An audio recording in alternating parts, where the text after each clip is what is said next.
Assalamualaikum warahmatullahi wabarakatuh. Halo teman-teman, selamat sore. Saya dan teman saya ingin mempresentasikan hasil diskusi kelompok kami mengenai gas kromatografi. Kelompok kami terdiri dari Yuliana Salma Ekaningsih, Nuriana Khairiyah, Putri Sekarkinasih, Nelly Agustin, dan Hasna Nabila Kodronada. Prinsip kromatografi.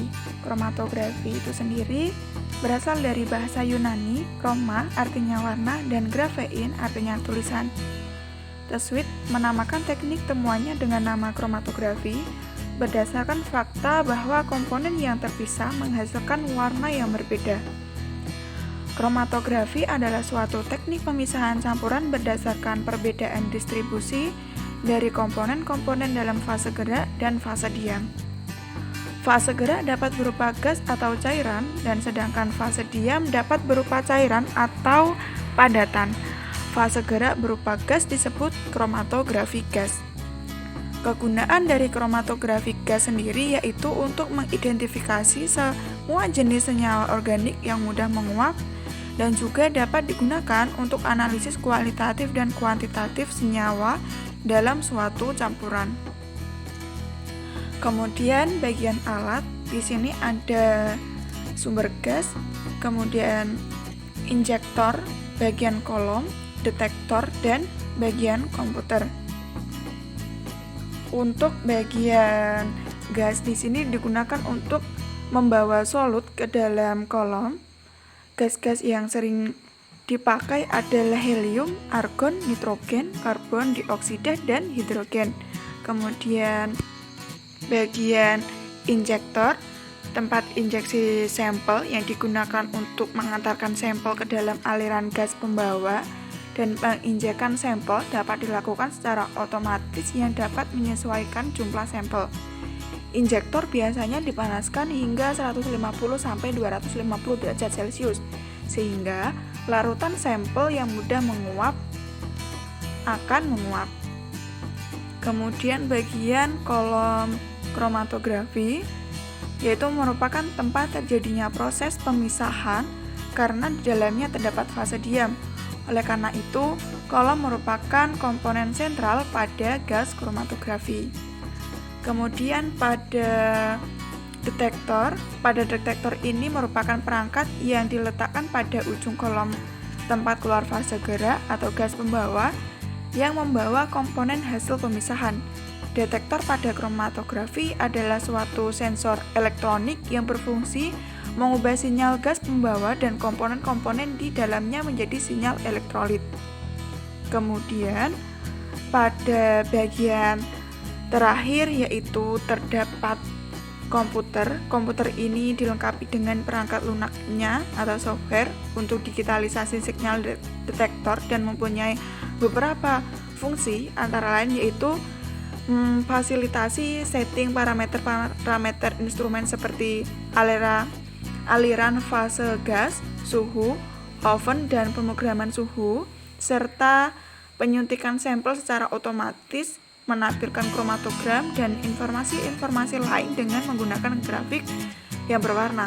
Kemudian merekam data kalibrasi, retensi, serta perhitungan-perhitungan dengan statistik, serta menyimpan data parameter analisis untuk analisis senyawa tertentu. Nah teman-teman, jika kita menganalisis suatu sampel menggunakan gas kromatografi, maka kita akan mendapatkan hasil seperti pada layar. Hasil ini disebut kromatogram. Sebelum masuk ke cara membaca data analisis, harus diketahui terlebih dahulu bahwa penggunaan kromatografi gas ini ada yang digunakan atau dikombinasikan dengan spektrofotometer massa, ada juga yang tidak. Untuk kromatografi gas yang tanpa spektrofotometer massa, cara membacanya adalah seperti cara kita membaca data dari KCKT atau SPLT, yaitu dengan membandingkan antara peak yang terbentuk dari sampel yang kita analisis dengan peak yang terbentuk dari larutan standar pada waktu retensi yang sama.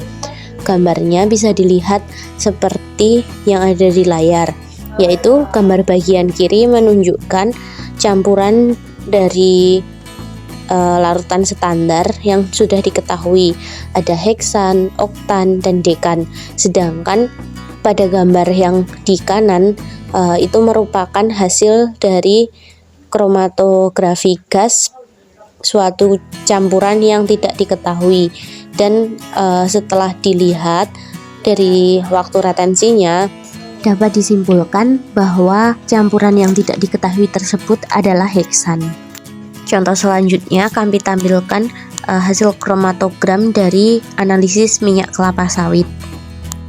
Kromatogram tersebut diperoleh dari hasil analisis menggunakan kromatografi gas dengan spektrofotometer massa.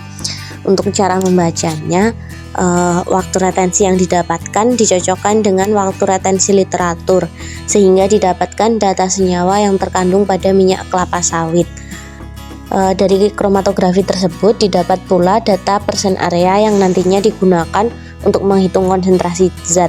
Setelah dilewatkan pada kromatografi, gas dilewatkan pada spektroskopi massa untuk mengetahui fragmentasi sampel. Spektrum massa tiap senyawa nantinya dicocokkan dengan spektrum massa data library. Untuk data library-nya bisa dilihat pada layar berikut ini.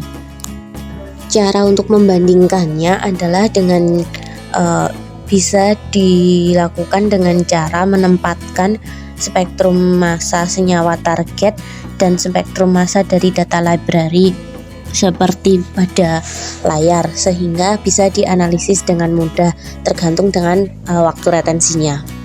Dari perbandingan tersebut dapat diketahui bahwa senyawa yang ada di dalam minyak kelapa sawit diduga adalah dedokanoik asid metil ester atau CAS metil laurat, tetradekakonik asid metil ester CAS metil miristat, 9-hexadecaconik acid metil ester Z, 9-octadecaconik acid metil ester CAS MET, dan 11-eicosanoic acid metil ester. Untuk menentukan konsentrasi zat menggunakan GCMS dapat dihitung dengan rumus seperti yang telah tertulis pada layar. Sekian yang dapat kami sampaikan mengenai kromatografi gas. Terima kasih sudah menonton video kami.